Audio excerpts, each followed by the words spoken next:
welcome back to the pod presented by Northwest Health, everybody. My name's Corey, one of your hosts. Tanner's hiding behind the camera today because we didn't have enough microphones, but that's totally okay.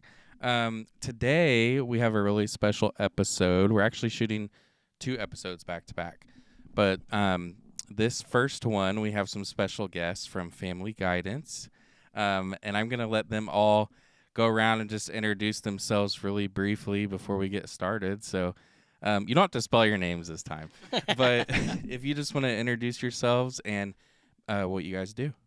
Yeah, my name's Eric Stone. I'm a substance use counselor with Family Guidance. I've been there for almost 4 years. I started off as a peer support specialist because I'm also in recovery. I've been clean for a little over 5 years. Awesome. Yeah. And we have... I'm Lindsay Holcomb. I am also a substance use counselor at Family Guidance Center. I, too, started as a peer support specialist at Adult Mental Health, and I was brought over to the substance use side in 2022, and I've worked for Family Guidance for about 2 years. I currently work with the drug court population, and I, too, have over 5 years clean and sober. Awesome. And I'm Molly Thomas. I'm the marketing coordinator for Family Guidance Center, so I'm here just co-hosting today. Yes, you are Tanner today. I'm Tanner. Hello. We're secretly auditioning you. Because Tanner's always like, I'm either having brain fog today or I'm not. I'll be there on the non-brain fog days. Or Yes. the brain fog days. Well, welcome to our little studio here. And everybody's here today because we're talking about National Recovery Month, which is in the month of September.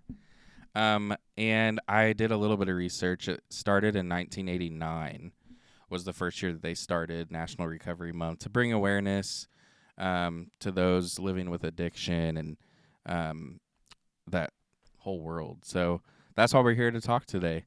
And I think first thing it maybe would be to just get a little bit of background information on your guys' stories. You don't have to go into like super great detail if you don't want to. But I don't know who wants to go first, but Go ahead, Lindsay. Go, Lindsay. Lindsay. We'll just nominate you. Yeah, we're friends, too. Yeah, it's not live. We can edit anything. Eric and I have been friends since we both came into a 12-step fellowship. I feel that I was an addict long before the drugs came into my life. I had always had an attention-seeking type of behavior. I was always sneaky as a child. My first drug was probably sugar. I overate a lot as a child. And I took that addiction on with me through adolescence, through my teenage years. And I started drinking socially, what we will call socially, in high school.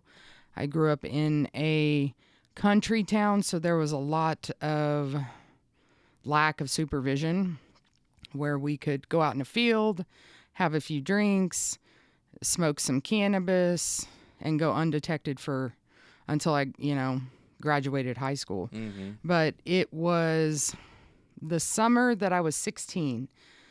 I tried cocaine, and I tried it at one of these parties, and I loved the way that it made me feel, but I realized really quickly, because I was just a waitress while going to school at the time, that cocaine's really expensive. And so shortly after that, somebody offered me a much stronger stimulant that ended up being what stuck with me for the next 15, 16 years. In the process of all that, I did all the things. I sold my body. I lost my children 2 separate times. I stole, I lied, I cheated. I left my kids alone. I did all the things to get my drugs that had to be done in order to fund my addiction. And whenever I got to the end of my road, whenever enough was enough, I got picked up in the middle of Kansas, and I had a substantial amount of narcotics on me at the time. And the police had pulled me over, and I had always gotten away with this, oh, gee golly, officer, I'm sorry, I don't know how I ended up in Kansas, and oh my goodness, and it had always worked for me. I'd always been able to get out of that, that corner by just kind of utilizing those skills. And this time it didn't work. It was a female cop, and it didn't work this time. She asked me to step out of the vehicle. She told me, she didn't really ask me, she told me she was going to search my vehicle. And this is when she found the narcotics. I then went to jail in Linden County, Kansas, and I was facing felonies. I had never had a felony on my record. I never had anything aside from like a really hefty speeding ticket one time. And so when I stood in front of the judge, I stayed in jail for 3 or 4 weeks because it was such a country jail that the judge would rotate between country towns. So like every 3 weeks he'd make an appearance at this particular county. And when I stood in front of the judge looks over at the lady that's typing and says, "Why is she here? She just got picked up for cannabis," which is typically a ticket. And I look at my bail bondsman, and my bail bondsman just just go with it. And that's what I did. And I took that as my higher power giving me a rope that I could either grab that rope and pull myself over, or I could wrap it around my neck. And so that's what I did. I grabbed it. I pulled myself over. I checked into treatment 3 days later. I went to treatment in Kansas City. It was just an outpatient treatment, but I learned a lot of skills, a lot of coping skills, a lot of ways to communicate my needs and wants, ways to set boundaries with other people that I utilize still to this day, and I'm able to use it in my work today. I went to a lot of groups, and it was in that time that a couple of the people that were going to treatment with me mentioned a 12-step fellowship, and the 12-step fellowship actually is what's carried me through my sobriety up to, I'll have 6 years in March. So it's carried me all this way because I was only in treatment for 6 months. So what is a 12-step fellowship? Well, you want me? Okay. Well, that's up to anybody can answer. Well, I guess that's really up to perception on how you work the 12-step program, right? We have, in the one that we attend, right, we have suggestions that are given to us from the first meeting, right, which is keep coming back to the meetings, try to come back clean, but if you're not, keep coming back anyway, right? Also to get a sponsor, and a sponsor is a spiritual guide through working the program, which is 12 steps. In our program, we have a step working guide that lays out each individual step and then topics or sub areas of our life in that topic, like guilt and shame and denial, things that we've done to other people, things that have been done to us. And we, answer. These are questions that we answer on paper, and then we get to review this with other members in the program, including our sponsor. More importantly for me, when I got clean, when I came in, it gave me the fellowship part, right? So we have the 12-step part, and then we have the fellowship part. Right. The 12-step part is the program that we work, right, so that we don't have to live lies anymore. And then the fellowship part gives me something that I've never had before, with other people with the same goal. Gives you the community. Yeah, it gives me the community. Safety. And some of the fellowship for me, too, is some accountability as well. Absolutely. So whenever I don't show up to meetings, people will call like, "Hey, where you at?" And my sponsor or other friends or peers in the fellowship will say, "What's up?" Or I've had someone show up to my house like, "We're going to a meeting tonight," because I haven't been at a meeting in 2 weeks or whatever. But after I had went to my first meeting, it was suggested to me that I go to a meeting a day for the first 90 days. And that's what I did. The only time that I was not thinking about using drugs was either while I was at treatment or while I was in a meeting or while I was driving to a meeting. So I spent a lot of my time in the car going to out-of-town meetings. At the time, I was living in Kansas City to complete treatment. But I would go into Iowa for a 1-hour meeting. I'd go out to Kansas for a 1-hour meeting. I think I even drove down to Oklahoma one time for a 1-hour Wow. meeting, just because I needed that time away, because my mind would not stop. Like, I was a true addicted person, and I could not stop thinking about using drugs, especially when my children had been removed and I was all by myself. I had to figure this out. And once I started working steps, I bought a step working guide, and my first sponsor had like 30 years clean. And that was just so absolutely unobtainable to me. I didn't believe her at the time. I thought, this lady is lying. There is no way that she has gone 30 years without at least smoking a joint or at least having a beer. There's no way. And my first sponsor is still in my life today, and she has 35 years clean and sober now. She's sponsored tons and tons of women over the years, but she's not my sponsor now, but she plays a huge role in that first 9 months to a year. In my second year of recovery, I got the sponsor that I have today, and it's a huge, important piece of your recovery if you're going to work with a 12-step fellowship, that your sponsor is right for you, because you cannot get vulnerable with somebody in the 12-step process if you do not feel 100% comfortable with that individual. Right.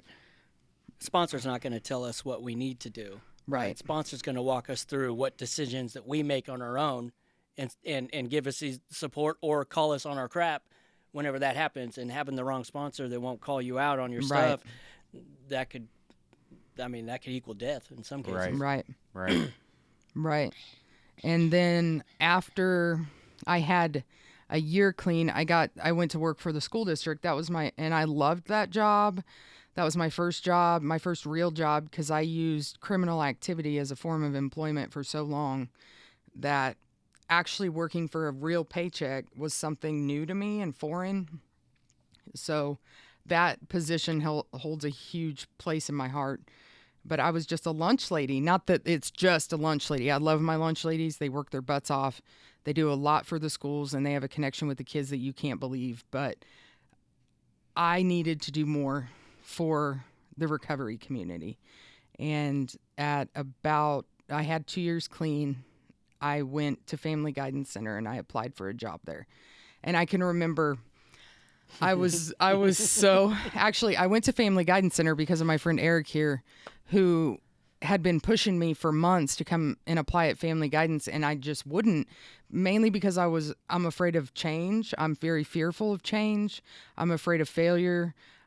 Because even though I'm clean and sober now, like, I still have these defects of negative self-talk, of feelings of inadequacy, self-esteem issues. I still, like, just because I got clean and sober doesn't mean that all of those feelings just went away because I got clean and sober. So finally I took Eric's advice and I applied. And I remember when I applied, I was so piss poor. I had nothing, and I went and I bought these boots. I remember those boots. Yeah, the boots. I had this interview, and I was like, I'm going to go. I had no nice clothes, like real nice clothes. And all the shoes I had were like tennis shoes or Converse, and this was like a real job. Mm-hmm. So I went and I bought these Doc Martens, and they were boots. So like I spent like $168. Like I remember down to the number. I spent $168 and some change. And I thought, if I don't get this job, I don't know what I'm going to do for them. I don't know how I'm going to feed my kids for the month, because I did get those babies back, by the way. I have full custody. Yeah. Oh, awesome. Yeah. That's great news. So, but I went to that interview, and they didn't tell me right then and there that I got the job. And I thought, I bought these boots for nothing. Right. We were going to struggle all month. And they called me back like a week later, and they offered me a position.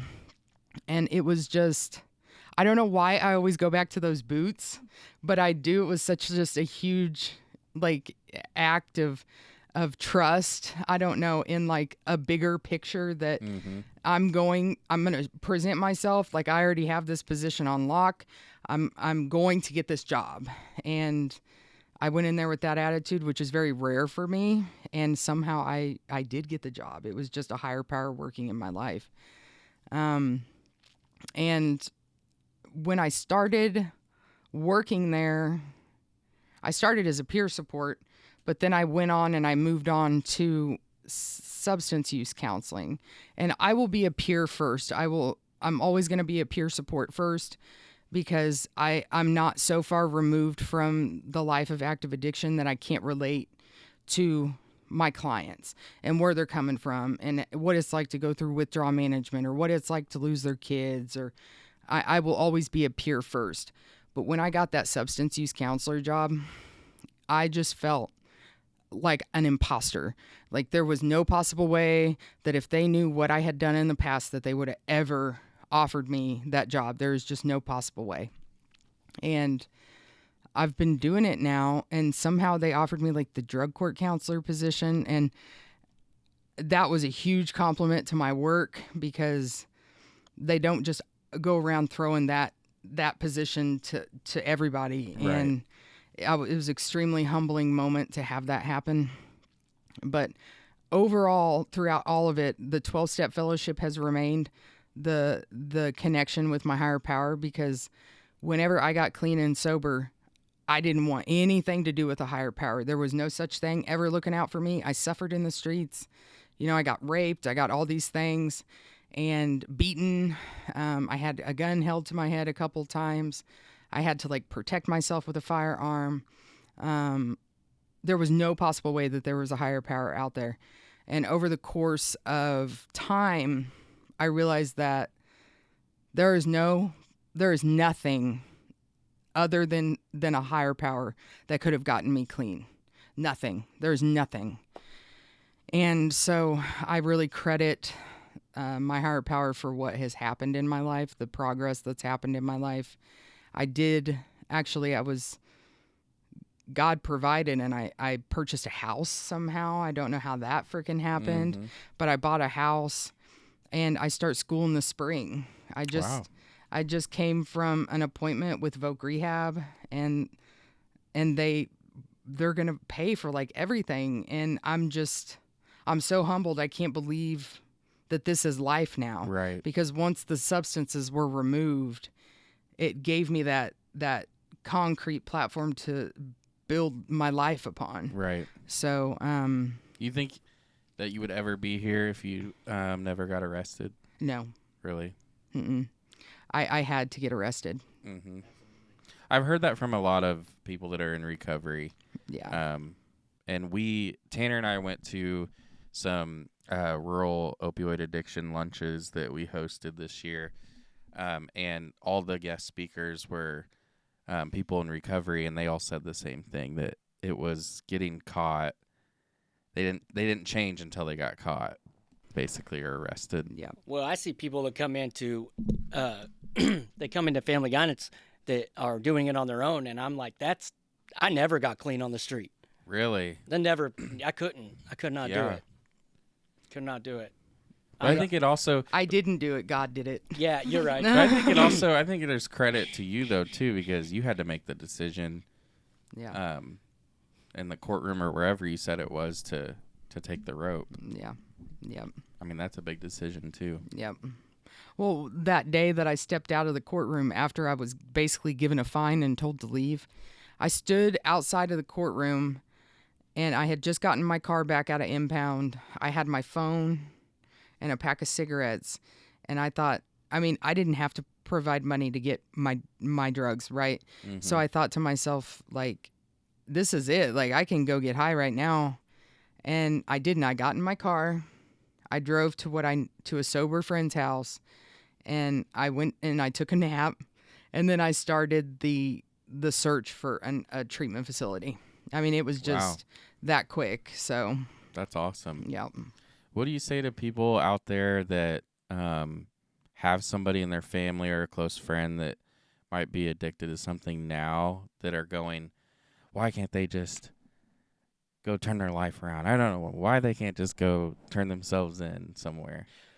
Well, I think there's a big misconception or stigma when it comes to whether it's a disease or not, first off.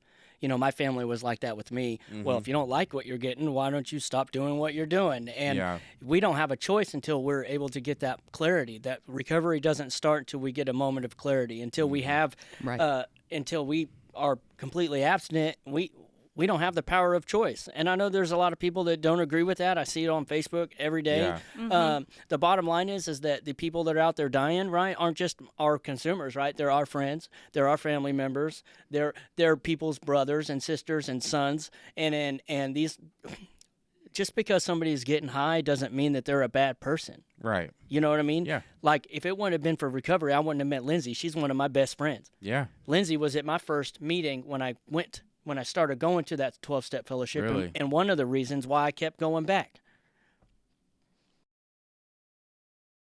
That's amazing. I love you. I love you too. So you guys have known each other for a while then. Since I came into the rooms. And I had 30 days clean when I met him. Wow. Yeah. That's amazing. Now you work together. Yep. That's a pretty cool story. Yeah.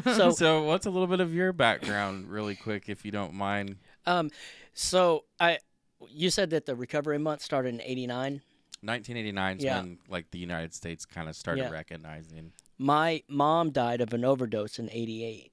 So that's Really? when my brain went like, and Wow. back then it's really crazy to hear that it started back then, because like my mom didn't have an option for help. Right. People didn't talk about mental There wasn't health. a lot of resources. I mean, I feel like the last couple of years really is when they've started pouring money into things like that. Yeah. Yeah. Yeah, and it's up and down. But my first experience with addiction was whenever my mom passed away, and I had four sisters, actually three. I'm sorry, three sisters at that time, and my dad and her were already divorced, and so it was a unique experience for me, being the only boy, not having my mom around, and then growing up, and my family they just didn't know how to process it with us kids, so we just didn't talk about it, right? So I grew up feeling like I wasn't good enough. I grew up feeling like my mom didn't love us enough, because I didn't understand addiction as a child either. I also put all these lines and boundaries that I would never cross, right? And we have that saying, and we hear it in recovery, that all those lines that we say we're not going to cross, we end up crossing in every We single do. one. Every one of them. Like, I'm not going to get high. Well, I got high. I'm not going to use this drug. I'm not going to use this way. But my family was. I didn't come from really an addicted family other than my mom, know, and I had a great upbringing. We had everything we needed, and then at first, and then when I got a little bit older, being the only boy, and I had a stepmom that stepped up, I always just felt different, and I always felt like I had to do things on purpose just to get noticed, that attention-seeking stuff, just because I was the only boy in the house, and my dad was always working. Right. School didn't go that well for me because I just didn't go, but I started using alcohol and smoking weed, of course, in school. Ended up getting kicked out of school, and I ran away from home when I was 15, and I was gone for pretty much a long time. Wow. And that just led to using everything else at that point. Yeah. By the time I was 16, I had already been doing, it was like cocaine and a lot of pills at that time, and just partying. And I think that partying sometimes is normal for some teenagers, but like all my friends that weren't addicted, right? They just stopped and lived their lives, and I just continued the party. And, I met my oldest son's mom, and we were together on and off for 10 years on and off. She's not an addict. The first time I got arrested for something big, I got a stealing felony for stealing some weapons, some guns from some people, and I had been smoking crack, cocaine at the time, and drinking, and that's when, she had enough at the first time then. And I got arrested, went to jail for the first time, and got drug court. And then I finished drug court, and I was clean I was abstinent. I wasn't working any kind of program, but I was introduced to the 12-step fellowship that I attend now at that time, but I didn't take it serious. And I was clean for about 3 years. 3 or 4 years. Me and her didn't make it, didn't end up working out. And all I knew was her and that lifestyle. Right. So if I didn't have her, I had that lifestyle, and I went back to that lifestyle. And at this time, I was, I'm destructive. I'll do any substance. It doesn't matter. But at that time, I started doing a lot of meth and just staying up, and I ended up homeless and living with some other people at that time. Not like homeless on the street at that time, but bouncing around place to place. And I ended up going to jail for possession charges and child support. And, my son at that time, he was about 4, and we, she did the right thing and protected him from me. And Right. I used that as an excuse to keep getting high. And the longer you get high, the longer it goes that you don't, time goes by so fast, and so fast. Fast. And of course, I alienated myself away from everybody that loved me, all my family. And then I got it was receiving stolen property. I got charged with burglary, and they dropped it to receiving stolen property because I ended up, getting into trouble. I don't want to say too much, but No, you don't have to. I don't want to say too much, but because I didn't get charged for that, but I ended up doing some things that ended me in prison. Wow. Okay, and I went to prison the first time, and I had a 4-year sentence. And I'll just give you the rundown. The next 4 years, I went back 4 times, which means I did pretty much the whole thing. I didn't do parole real well. I'd get out and just immediately get arrested. I'm not the guy that can stay gone when they abscond. That's me. I get caught doing everything. So I went back and forth to prison 4 different times in a period of 4 years. And then during that time, my dad, my dad loves me, and I was too busy being selfish and stuck in my addiction that I couldn't see it. Thought he was just trying to control me. And so he gave me a place to stay, and it just didn't work out because I couldn't do my drugs. So I left. I ended up homeless. And during this next 5-year period, maybe, I ended up in the psych hospital about 9 times. I tried to commit suicide 2 or 3 times, twice on purpose that I know of. Once it was like I don't really remember what was going on. I remember, man, this is kind of emotional. I remember just not fitting in, right? So like when I'd get a toxic relationship and that's all I wanted, and it's like things wouldn't work out, and I felt like it was all like just nobody wanted me. I felt like discarded trash, right? And so I tried to hang myself one time. Nick, next door neighbor guy, he cut me down. And it's ironic because years later he reached out for help, and I tried to help him out, and he overdosed and died. Wow. 2 years ago, a year and a half ago. So it's weird how God puts people in your lives at different sections, But I'm with Lindsay. I didn't believe, I grew up in a religious family, but I didn't have a God or a higher power in my life. Like I actually was like, there's no way that could be possible with how my life is, One of the important parts of my story for me, it's how I do my job now. But in the end of 2016, the beginning of 2017, that winter area, I was homeless. And this isn't like homeless on the couch homeless. I was sleeping in abandoned houses and breaking into parking garages. Wow. And I broke into this parking garage and I overdosed on fentanyl the first time I did it. And a stranger that lived, it was underneath the Townsend and Wall apartments here in town.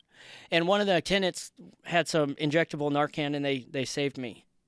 And I use that part of my story to tell people that just because Narcan, because that's another topic that people want to argue against. And the bottom line is that just because somebody gets Narcan and they continue to still use doesn't mean that it's not doing anything positive, right? Because I didn't stay clean. I got out of the hospital and overdosed again 2 weeks later on heroin. And then my idea was to switch substances. So then I started shooting meth again, But I was alive.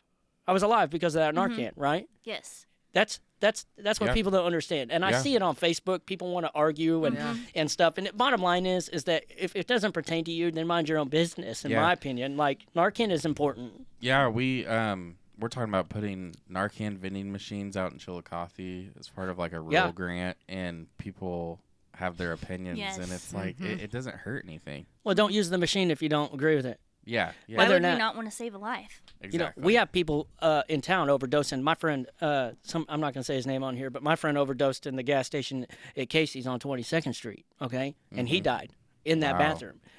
On the floor. On the floor. That's insane. So I drop off Narcan when I can. I just gave some Yeah, to that it's same like- gas station. yeah. So I continue to use, and at the end of my thing, and I'm not going to go into a whole bunch of details, but Yeah. it was like Lindsay, you know what I mean? And the ways and means to get more, it doesn't matter, you know what I mean? Because I haven't said this out loud, but I've sold my body too, and there's a stigma with that when it comes to men. But I'm going to tell you like it doesn't matter, Yeah. right? And it doesn't define who I am today, Right. right? So I've done all the same things and been through some of the same stuff as Lindsay, just at different times, and I was homeless. And at the end, I was at a drug house. There was a whole bunch of people in there. I had a gun in my backpack. I had meth that I had just sold some people. And this time I was actually doing speedball, so I shot a mixture of meth and heroin. And I was just nodding out. And I nodded out, and this girl that I was with, that one of those that I thought I loved, she stole my backpack with my gun in it, and she left. And that's God doing something for me right there, because I wouldn't be sitting here today probably if I would have got caught with that. But I got arrested on a child support warrant. Okay, and when I went to jail, they found a bag of dope in my pocket, and I got a possession charge. And I have been to jail so many times. Yeah. Okay, and nothing ever changed. This time, people ask me, what was it about this time? And it's like, God. It was God, man. He put me in the jail in a day room with one of my friends who's doing all right now, and we talked each other up every day. I had prior knowledge of the 12-step program that I attend, right? And I was beaten. I was just beaten, Yeah. And I had one friend of mine who helped me out. They were going to give me 2 years in prison, and I said, no, I don't. I'm not. I told in court, I said, no, I'm not going to take that. Can I just get drug court? Yeah. And they thought that was funny, but the reality is if I would have got 2 years, I would have been in and out before I ever even got halfway through with drug court, right? And I said, why put me back in the problem? I want a solution. And I went to treatment, and I graduated drug court with no violations. I met people that worked there, and I had Lee. She's no longer working there. She got a different job, but she was a group leader there, and she made me feel really comfortable too, right? And I told her, I said, one day, I'm going to work with you, I did. I said, I'm going to work with you, And when it came That's up, crazy. yeah, and yeah, I get goosebumps. So during this whole time, I did the peer support thing on my own. I got the credential on my own. And then when I went to the interview, they said, well, we got to see, because I was still on probation. I hadn't even graduated drug court yet when I applied, and I interviewed. I remember. Yeah. I remember that. And my interviewee was like, he said, I don't even know if you can get your credential. And I said, oh, well, I already have it, And so they gave me a chance. Family Guidance, this is my time to shout out to them, right? And I know this isn't Yes. about like marketing, Right. Molly, but they not only helped me change my life, right? But they've changed my life in multiple ways. Yeah. And today they give me a chance that not a lot of places would have. Yeah. And I have been there it'll be 4 years in October. Awesome. I did 2 years as a peer support and almost 2 years as a substance use counselor for the drug court team, the very team that I was on. So I get to work with the POs that I had and go to court with the same people that when I went to court. And I hadn't always been able to say this, but I'm proud of myself for that. Yeah. Yes. Absolutely. Yes. I'm proud of myself for that because I have that negative self-talk too. And the whole time I applied, I said, I can't. They're not going to hire me. Me too. And people were just like, just keep going. Just keep going. And I'll end by saying, there's two things that happen. There's two things that have happened that changed my life around. One is my son. I hadn't seen him for 9 years when I got clean. Wow. And I sent his mom a message every month for 3 years. It took me 3 more years to get to meet him. And I'm picking him up today to go teach him how to drive. Wow. That's amazing. That is amazing. Yeah. So, Your tattoo. I got this one. Yeah, you got. Well, I have a whole bunch of crappy ones, but like Yeah. I have We all do. this tattoo right here is just a little star. He turned 18. He wanted a tattoo, so I went out and we got the same thing. So cool. that now he has a memory with me. Yeah. That's amazing. And I don't know if you guys can see it, but I have this tattoo right here. Yeah. It's, part of my story is my friend Adam Idiot. He had an octopus tattooed on his head, and he's no longer with us. He overdosed a year before I got clean and died inside of a locked facility. So I carry him with me every day. Yeah. I carry him with me every day, Yeah. you know. But my life is great, man. Man, that's I got Jesus in my life today when I didn't have any higher power.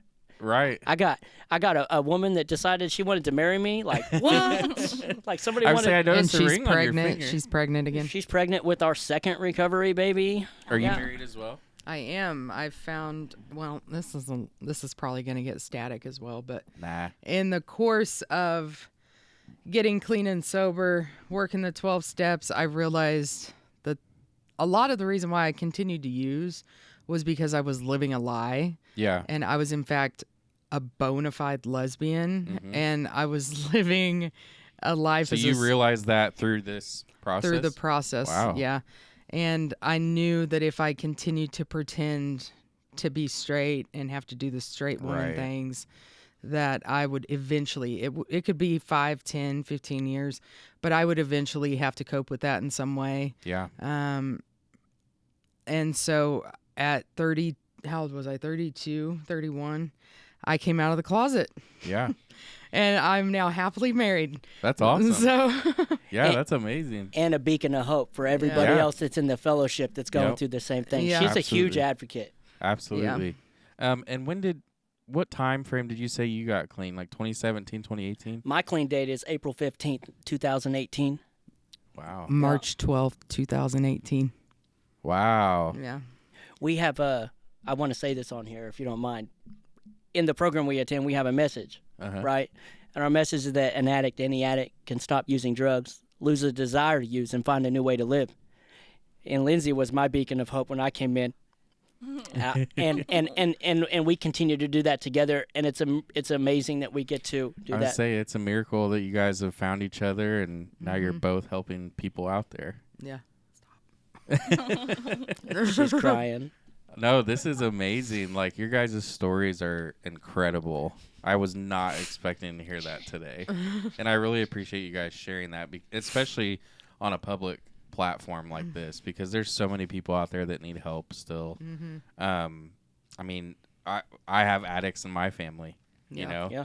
And it's like, you just feel kind of hopeless sometimes because it's like, how do I help these people? They don't take anything that I have to say. Love them where they're at. Yeah, yeah. And You have from to- a distance if you have Yeah. to. Yeah, yeah. I mean, you have to learn to set boundaries, of course. But, yeah, it's just incredible to hear your guys' stories. And it's very hopeful, too. Yeah. And if there's still a sick and suffering addict that is listening to this, sometimes you have to have faith over fear. You have to take that first step, and even though you can't see the full staircase. Yeah. And sometimes, I know for me, that was the hardest thing whenever I was using, because I had several moments of clarity while I was using. You know, I was like, I can't continue this Right. until I'm in a nursing home. I can't continue this forever. Like, eventually I'm going to, because I ended up at the psych ward as well. And I remember thinking, because my drug use always eventually led me back to the mental health unit. And I remember thinking, like, I'm going to end up at the mental health unit again, and then I'm going to have to go through withdrawal management, and then I'm going to have to go through all these things. Like, I just cannot continue like this. But on that day, I gave it up for whatever reason, but I had to take that first step, even though I had no idea what was on the other side of the door. So, for people out there that may be struggling now and possibly see any of this, what would you tell them? Like, is there anything you can tell them that helps, or you just... Take it 5 minutes at a time. Yeah. Take it a minute at a time if you have to. I know for me, I had to go 5 minutes at a time, just like driving to way out of the way for meetings. I had to go because every moment of every day I wanted to use.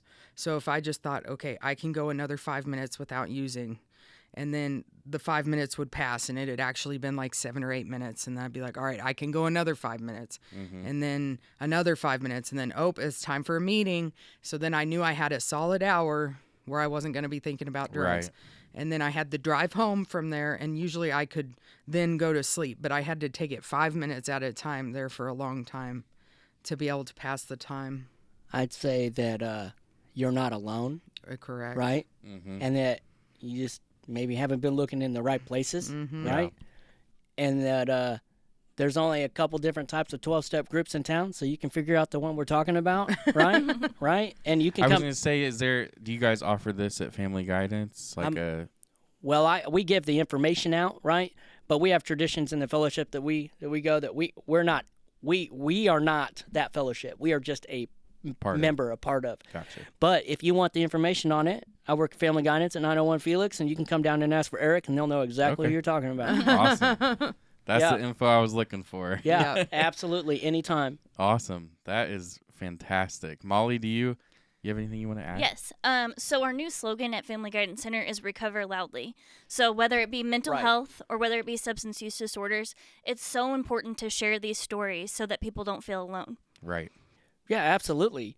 You said thank you for us doing this, but really, honestly, we're honored for you guys to even have us here because like we are worthy somehow to sit here hey, and do this this. was Molly's idea. Well, don't give me the credit. That saying is that we recover loudly so that people don't have to die quietly. Yeah. You know? Yeah. I mean, the more you talk about it, the better. With any situation, really. That's the only way to smash stigma. Yeah, exactly. Yes. You know, my dad understands what addiction is today. Mine too. My dad has been in a meeting when I collected my clean time. Me too. You know, I love it. Dads come. Yes, I Man, love They that. do. That's awesome. my wife's in recovery too, and you know, I don't know, man. My life is hard, but it's blessed. Yeah, I mean, gosh, 28. That was what, 5 years ago Yeah, 5. that you were homeless on the street. Yeah, and you know, she said she had moments of clarity that were like, I can't do this until I'm in a nursing home. I didn't have it like that. You know, I had those moments of clarity that were more like, you know, you don't have to do this to yourself. But like they only last a little bit. I always thought it doesn't matter. I'm gonna die out here. Yeah. I'm gonna die out here, or I deserve to die like this. And that's not true either. So if you are listening and you feel this and you feel alone, you're not alone. Right. If you feel hopeless, that's a lie. You're lying to yourself. Right. There's always hope. You can ask anybody that knew me from the past. They never thought I'd be where I'm at today. Yeah. That's crazy. Man. And, you know, I didn't have relationships like positive ones when I came in, but like meeting Kelsey, there's other people in the meetings. Like, or not Kelsey, Lindsay. Kelsey's one of the other ones I was going to mention. She's another. Kelsey and Lindsay, right, were there. Callie. Mm-hmm. You know, Jessica. I'm just saying, if they hear this, they know that they're a part of our story too, right? Right. But Absolutely. there's thousands of people in recovery, Tens of thousands. dude. Man, that's incredible. I don't even know what to say. It's just very hopeful to hear your guys' stories and to get this out to people. So thank you for sharing your stories today. Yeah. You're welcome. Honestly, thank you. And Molly, thank you for Of course. the idea. Yes. We've to got to do get this, these stories out there. Yeah, for Recovery Month. And if you're watching, you can reach out to these guys at Family Guidance Center. You can contact us too. We can put you in touch with them. St. Joe's not that big of a town, so Yeah. No, 901 we can Felix. track them down. 901 We're Felix. both there. And that's the downtown location, right? Yes. Yeah. Awesome. Before we go, you guys also have a urgent care Yes. clinic Correct. now. You want to just briefly touch on that? The Behavioral Health Urgent Care Clinic. Yes. So it's open Monday through Friday, 7 to 7. They typically try to stop doing intakes at 5:30 so they can get everybody Right. through the process. We have seen a huge number of people, much more than expected since we've been Yeah. open in April, especially the youth population. So it's a great resource. 4906 Frederick Avenue. Okay. I don't know what else to say about it. I Yeah. can't think. Call or walk in Yes. type of thing? Uh-huh. Okay. Oh, yeah. Yes. Walk in. Yep. Cool. Uh-huh. Awesome. It's amazing since it's opened. It's not Yeah. only helped people that couldn't get in to see a doctor, but it's also helped people that we have been serving already that have Right. issues with meeting with different people or medication emergencies. Right. That's awesome. Yeah, I've been hearing a lot about it, so I just wanted to plug that Yes. in there Thank you so before much. we went. Awesome. Well, thank you to everybody who's listening or watching this episode of the pod presented by Northwest Health. Thank you, Family Guidance, for coming today. Thanks sharing for having your us. guys' Thank you. stories. Thank you for having Absolutely. us. Tanner, thank you for sitting in the corner. And we'll see you guys next time. Bye.